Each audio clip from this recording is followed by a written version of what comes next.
श्री सत्यनारायण व्रत कथा। पहला अध्याय। एक समय की बात है, नैमिषारण्य तीर्थ में शौनकादि 88,000 ऋषियों ने श्री सूत जी से पूछा, हे प्रभु, इस कलयुग में वेद विद्या रहित मनुष्यों को प्रभु भक्ति किस प्रकार मिल सकती है तथा उनका उद्धार कैसे होगा? हे मुनिश्रेष्ठ, कोई ऐसा तप बताइए जिससे थोड़े समय में ही पुण्य मिले और मनवांछित फल भी मिल जाए। इस प्रकार की कथा सुनने की हमारी इच्छा है। सर्वशास्त्र ज्ञाता श्री सूत जी बोले, हे वैष्णवों में पूज्य, आप सभी ने प्राणियों की हित की बात पूछी है, इसलिए मैं ऐसे श्रेष्ठ व्रत को आप लोगों को बताऊंगा जिसे नारद जी ने लक्ष्मी नारायण जी से पूछा था और लक्ष्मीपति ने मुनिश्रेष्ठ नारद जी से कहा था। आप सब इसे ध्यान से सुनिए। एक समय की बात है, योगीराज नारद जी दूसरों के हित की इच्छा लिए अनेकों लोकों में घूमते हुए मृत्युलोक में आ पहुंचे। यहां उन्होंने अनेक योनियों में जन्मे प्रायः सभी मनुष्यों को अपने कर्मों द्वारा अनेकों दुखों से पीड़ित देखा। उनका दुख देख नारद जी सोचने लगे कि कैसा यत्न किया जाए जिसके करने से निश्चित रूप से मानव के दुखों का अंत हो जाए। इसी विचार पर मनन करते हुए वह विष्णु लोक में गए। वहां वह देवों के ईश नारायण की स्तुति करने लगे, जिनके हाथों में शंख चक्र गदा और पद्म थे, गले में वरमाला पहने हुए थे। स्तुति करते हुए नारद जी बोले, हे भगवान, आप अत्यंत शक्ति से संपन्न हैं। मन तथा वाणी भी आपको नहीं पा सकती है। आपका आदि मध्य तथा अंत नहीं है। निर्गुण स्वरूप सृष्टि के कारण भक्तों के दुख को दूर करने वाले हैं। आपको मेरा नमस्कार है। नारद जी की स्तुति सुन विष्णु भगवान बोले, हे मुनिश्रेष्ठ, आपके मन में क्या है? आप किस काम के लिए पधारे हैं, उसे निसंकोच कहो। इस पर नारद मुनि बोले कि मृत्यु लोक में अनेक योनियों में जन्मे मनुष्य अपने कर्मों के द्वारा अनेकों दुख से दुखी हो रहे हैं। हे नाथ, आप मुझ पर दया रखते हैं तो बताइए कि वो मनुष्य थोड़े प्रयास से ही अपने दुखों से कैसे छुटकारा पा सकते हैं। श्री हरि बोले, हे नारद, मनुष्यों की भलाई के लिए तुमने बहुत अच्छी बात पूछी है, जिसके करने से मनुष्य मोह से छूट जाता है। वह बात मैं कहता हूं, उसे सुनो। स्वर्गलोक व मृत्युलोक दोनों में दुर्लभ एक उत्तम व्रत है जो पुण्य देने वाला है। आज प्रेमवश होकर मैं उसे तुमसे कहता हूं। श्री सत्यनारायण भगवान का यह व्रत अच्छी तरह विधान पूर्वक करके मनुष्य तुरंत ही यहाँ सुख भोग कर मरने पर मोक्ष प्राप्त करता है। श्री हरि के वचन सुन नारद जी बोले कि उस व्रत का फल क्या है और उसका विधान क्या है। यह व्रत किसने किया था, इस व्रत को किस दिन करना चाहिए, सभी कुछ विस्तार से बताएं। नारद की बात सुनकर श्री हरि बोले, दुख व शोक को दूर करने वाला यह सभी स्थानों पर विजय दिलाने वाला है। मानव को भक्ति व श्रद्धा के साथ शाम को श्री सत्यनारायण की पूजा धर्मपरायण होकर ब्राह्मणों व बंधुओं के साथ करनी चाहिए। भक्ति भाव से नैवेद्य केले का फल, घी, दूध और गेहूं का आटा सवाया लें। गेहूं के अभाव में साठी का आटा, शक्कर तथा गुड़ लेकर वह सभी भक्षण योग्य पदार्थों को मिलाकर भगवान का भोग लगाएं। ब्राह्मणों सहित बंधु बांधवों को भी भोजन कराएं। उसके बाद स्वयं भोजन करें। भजन कीर्तन के साथ भगवान की भक्ति में लीन हो जाएं। इस तरह से सत्यनारायण भगवान का यह व्रत करने पर मनुष्य की सारी इच्छाएं निश्चित रूप से पूरी होती हैं। इस कलिकाल में मृत्यु लोक में मोक्ष का यही एक सरल उपाय है।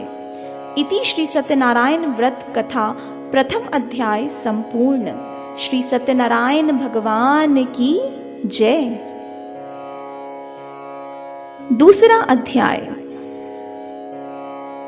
सूत जी बोले, हे ऋषियों, जिसने पहले समय में इस व्रत को किया था उसका इतिहास कहता हूं, ध्यान से सुनो।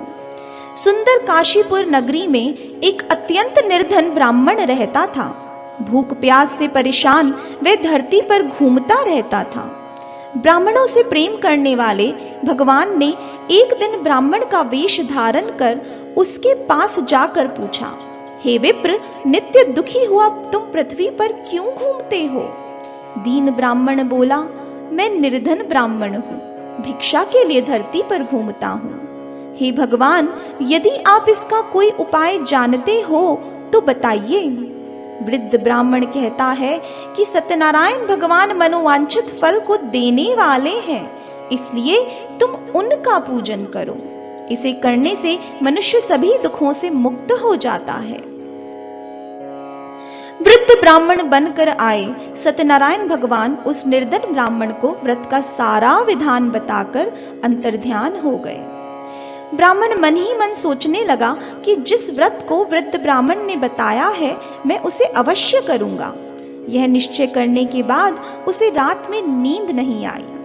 वह सवेरे उठकर सत्यनारायण भगवान के व्रत का निश्चय कर भिक्षा के लिए चला गया। उस दिन निर्धन ब्राह्मण को भिक्षा में बहुत धन मिला, जिससे उसने बंधु बांधवों के साथ मिलकर श्री सत्यनारायण भगवान का व्रत संपन्न किया। भगवान सत्यनारायण का व्रत संपन्न करने के बाद वह निर्धन ब्राह्मण सभी दुखों से छूट गया और अनेक प्रकार की संपत्तियों से युक्त हो गया। उसी समय से यह ब्राह्मण हर माह इस व्रत को करने लगा।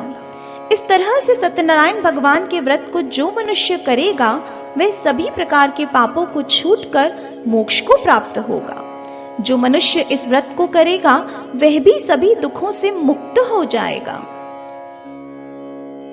सूत जी बोले कि इस तरह से नारद जी से नारायण जी का कहा हुआ श्री सत्यनारायण व्रत को मैंने तुमसे कहा। हे विप्रो, मैं अब और क्या कहूं? ऋषि बोले, हे मुनिवर, संसार में उस विप्र से सुनकर और किस किसने इस व्रत को किया हम सब सुनना चाहते हैं। इसके लिए हमारे मन में श्रद्धा है। सूत जी बोले, हे मुनियों, जिसने इस व्रत को किया है वह सब सुनो। एक समय वही विप्र धन व ऐश्वर्य के अनुसार अपने बंधु बांधवों के साथ इस व्रत को करने को तैयार हुआ। उसी समय एक लकड़ी बेचने वाला बूढ़ा आदमी आया और लकड़ियां बाहर रखकर अंदर ब्राह्मण के घर में गया। प्यास से दुखी वह लक्कड़हारा उनको व्रत करके देख विप्र को नमस्कार कर पूछने लगा कि आप यह क्या कर रहे हैं तथा इसे करने से क्या फल मिलेगा, कृपया मुझे भी बताएं। ब्राह्मण ने कहा कि सब मनोकामनाओं को पूरा करने वाला यह सत्यनारायण भगवान का व्रत है। इनकी कृपा से ही मेरे घर में धन धान्य आदि की वृद्धि हुई है।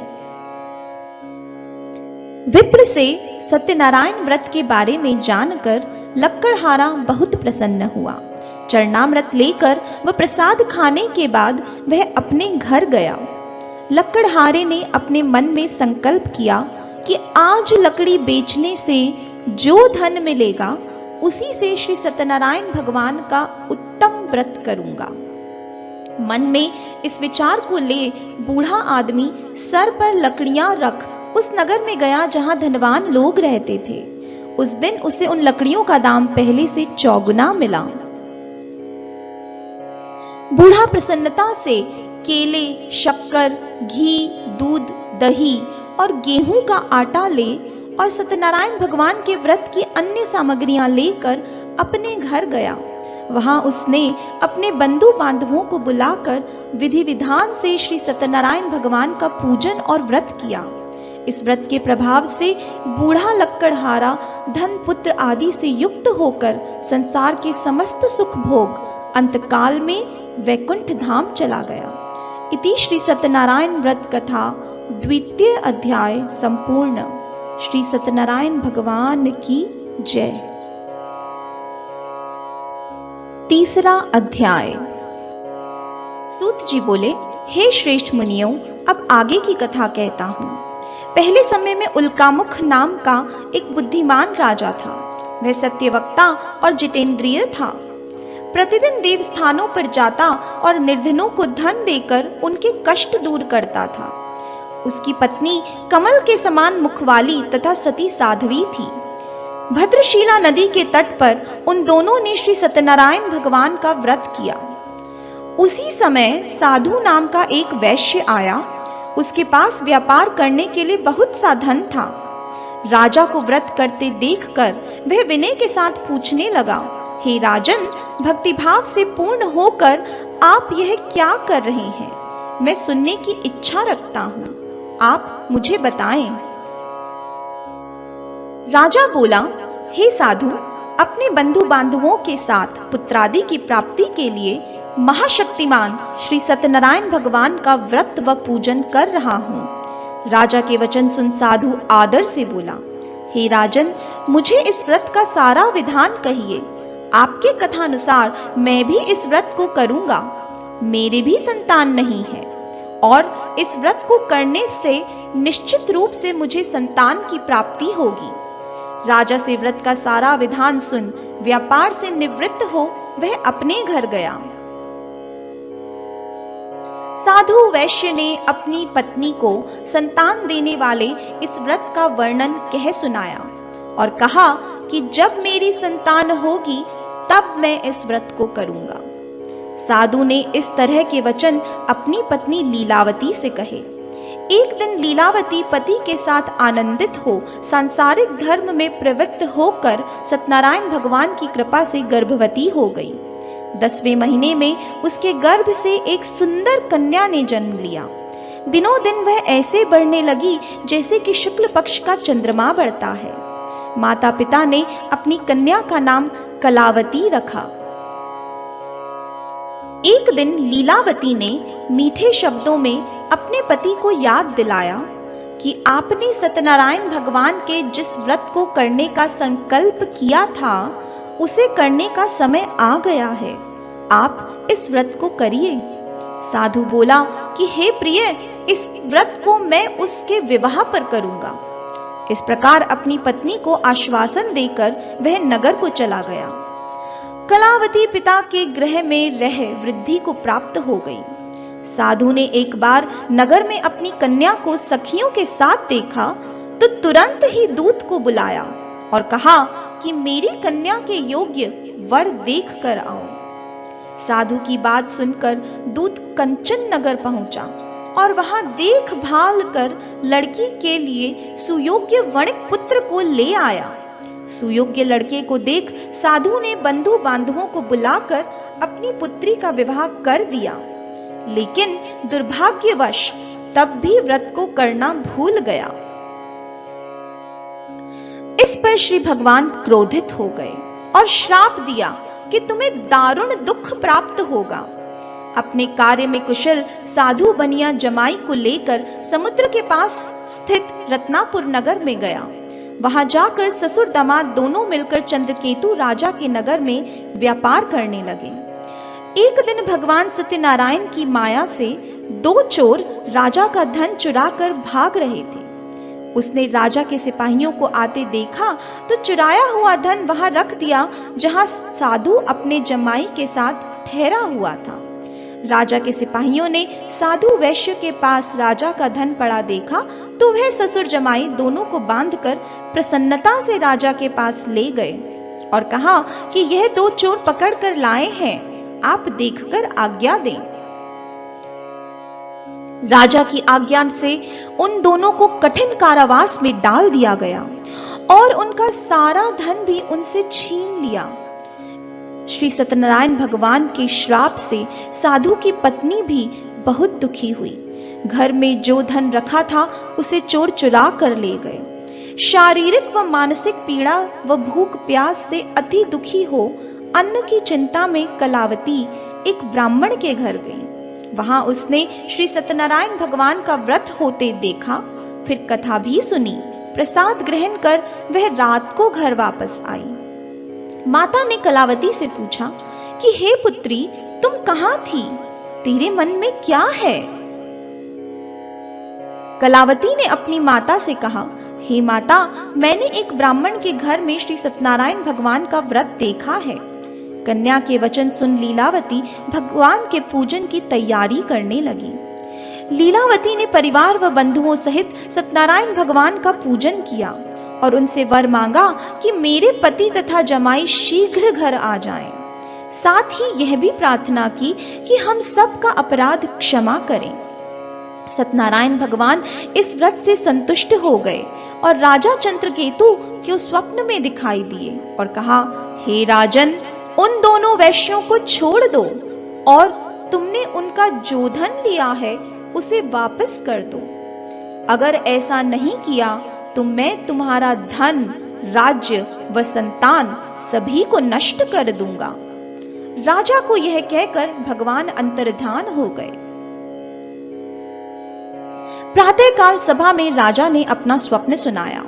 फिर बोले कि वणिक पुत्रों को कैद से मुक्त कर सभा में लाओ। दोनों ने आते ही राजा को प्रणाम किया। राजा मीठी वाणी में बोला, हे महानुभावों, भाग्यवश ऐसा कठिन दुख प्राप्त हुआ है, लेकिन अब कोई भय नहीं है। ऐसा कह राजा ने उन दोनों को नए वस्त्राभूषण पहनाए और जितना धन उनका लिया था उससे दूना धन वापस कर विदा किया। दोनों वैश्य अपने घर को चल दिए। इति श्री सत्यनारायण भगवान व्रत कथा तृतीय अध्याय संपूर्ण। श्री सत्यनारायण भगवान की जय। चतुर्थ अध्याय। सूत जी बोले, वैश्य ने मंगलाचार कर अपनी यात्रा आरंभ की और अपने नगर की ओर चल दिया। उनके थोड़ी दूर जाने पर दंडी वेशधारी श्री सत्यनारायण भगवान ने उनसे पूछा, हे साधु, तेरी नाव में क्या है? अभिमानी वणिक हंसता हुआ बोला, हे दंडी, आप क्यों पूछते हो? क्या धन लेने की इच्छा है? मेरी नाव में तो बेल व पत्ते भरे हुए हैं। वैश्य के कठोर वचन सुन भगवान बोले, तुम्हारा वचन सत्य हो। दंडी ऐसे वचन कह वहां से कुछ दूर जाकर समुद्र के किनारे बैठ गए। दंडी के जाने के बाद साधु वैश्य नित्य क्रिया के पश्चात नाव को ऊंची उठा देख अचंभित हुआ और नाव में बेल पत्ते आदि देख मूर्छित हो जमीन पर गिर पड़ा। मूर्छा खुलने पर वह अत्यंत शोक करने लगा।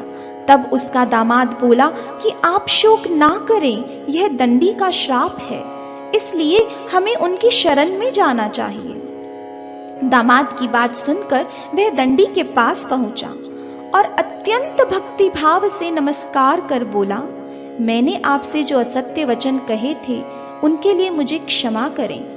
ऐसा कह महान शोकातुर होकर रोने लगा। तब दंडी भगवान बोले, हे वणिक पुत्र, मेरी आज्ञा से बार बार तुम्हें दुख प्राप्त हुआ है, तू मेरी पूजा से विमुख हुआ। वैश्य बोला, हे भगवान, आपकी माया से ब्रह्मादि देवता भी आपके रूप को नहीं जानते, तब मैं अज्ञानी कैसे जान सकता हूं? आप प्रसन्न होइए, मैं सामर्थ्य के अनुसार आपकी पूजा करूंगा। मेरी रक्षा करो और पहले के समान नौका में धन भर दो। वैश्य के भक्ति पूर्वक वचन सुनकर भगवान प्रसन्न हो गए और उसकी इच्छा अनुसार वरदान देकर अंतर्ध्यान हो गए।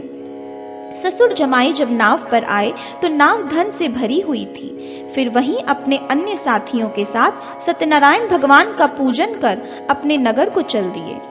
जब नगर के नजदीक पहुंचे तो दूत को घर भेज दिया। दूत साधु की पत्नी को प्रणाम कर कहता है कि मालिक अपने दामाद सहित नगर के निकट आ गए हैं। दूत की बात सुन साधु की पत्नी लीलावती ने बड़े हर्ष के साथ सत्यनारायण भगवान का पूजन कर अपनी पुत्री कलावती से कहा कि मैं अपने पति के दर्शन को जाती हूं, तू कार्य पूर्ण कर शीघ्र आना। माता के ऐसे वचन सुन कलावती जल्दी में प्रसाद छोड़ अपने पति के पास चली गई। प्रसाद की अवज्ञा के कारण श्री सत्यनारायण भगवान रुष्ट हो गए और नाव सहित उसके पति को पानी में डुबो दिया। कलावती अपने पति को वहां ना पाकर रोती हुई जमीन पर गिर गई। नौका को डूबा व कन्या को रोता देख साधु दुखी होकर बोला कि हे प्रभु, मुझसे तथा मेरे परिवार से जो भूल हुई है उसे क्षमा करें। साधु के दीन वचन सुनकर श्री सत्यनारायण भगवान प्रसन्न हो गए और आकाशवाणी हुई, हे साधु, तेरी कन्या मेरे प्रसाद को छोड़कर आई है, इसलिए उसका पति अदृश्य हो गया है। यदि वह घर जाकर प्रसाद खाकर लौटे तो इसे इसका पति अवश्य मिलेगा। ऐसी आकाशवाणी सुन कलावती ने घर पहुंचकर प्रसाद खाया और फिर आकर अपने पति के दर्शन किए। साधु ने अपने बंधु बांधवों सहित श्री सत्यनारायण भगवान का विधि विधान से पूजन किया। फिर इस लोक का सुख भोग अंत में वैकुंठ गया। इति श्री सत्यनारायण भगवान व्रत कथा चतुर्थ अध्याय संपूर्ण। श्री सत्यनारायण भगवान की जय। पांचवा अध्याय। सूत जी बोले, हे ऋषियों, मैं और भी कथा कहता हूं, ध्यान पूर्वक सुनो। प्रजापालन में लीन तुंगध्वज नाम का राजा था। उसने भी भगवान का प्रसाद त्याग कर बहुत ही दुख पाया। एक बार वन में जाकर पशुओं को मारकर वह बड़ के पेड़ के नीचे आया।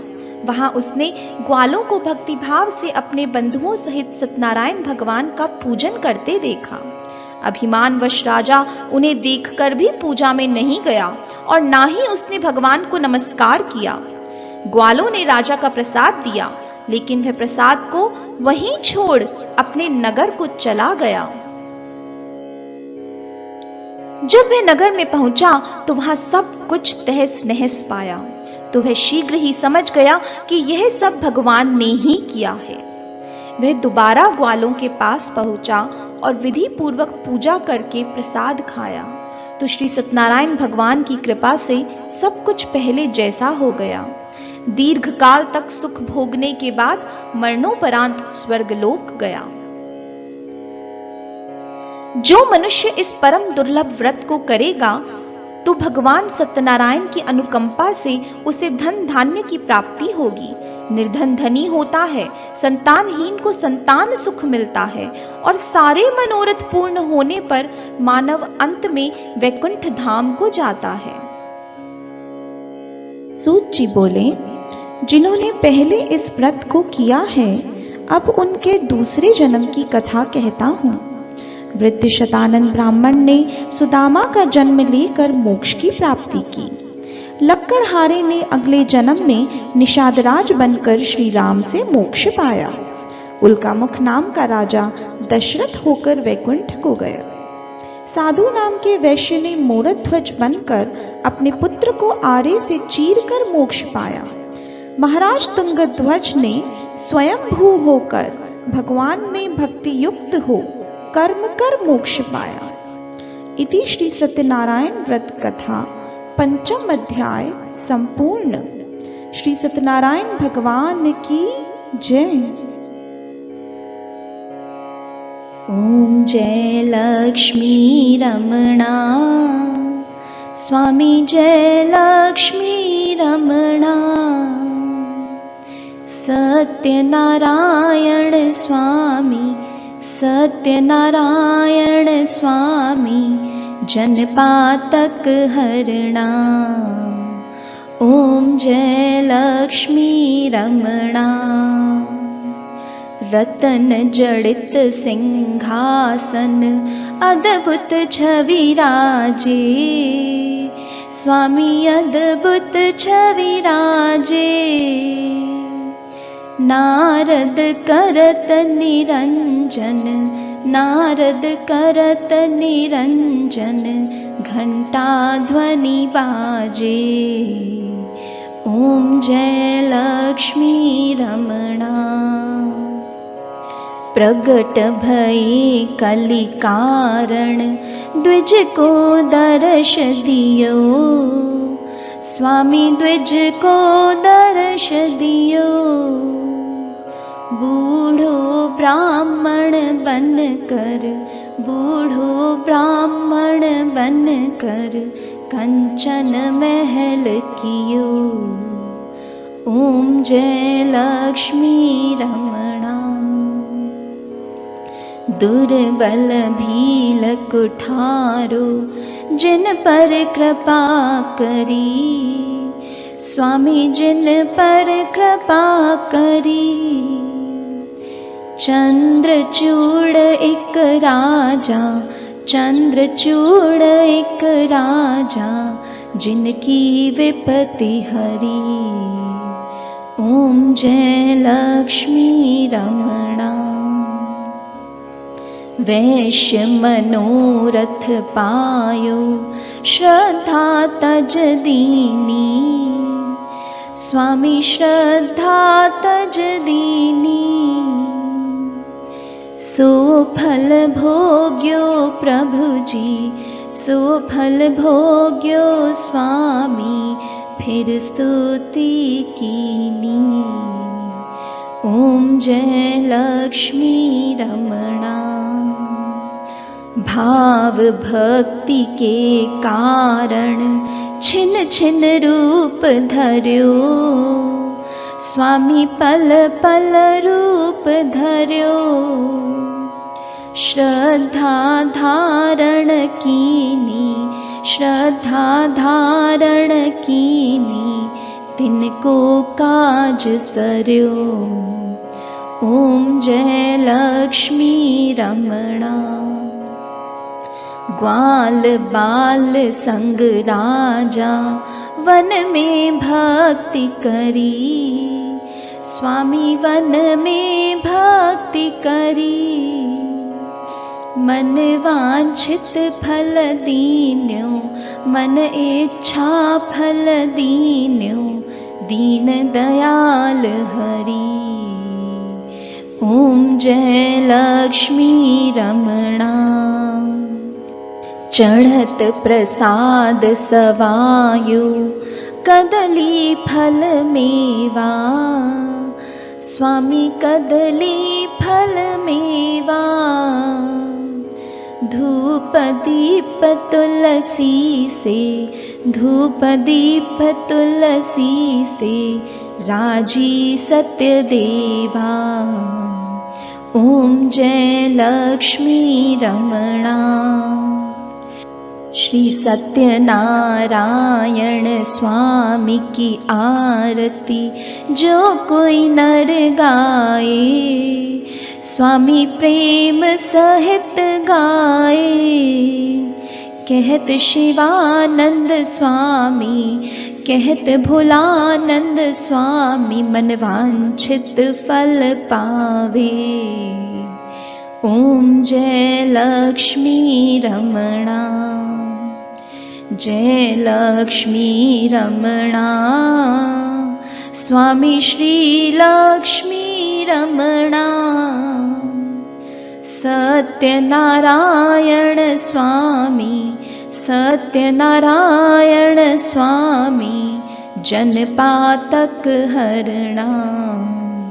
ओम जय लक्ष्मी रमणा।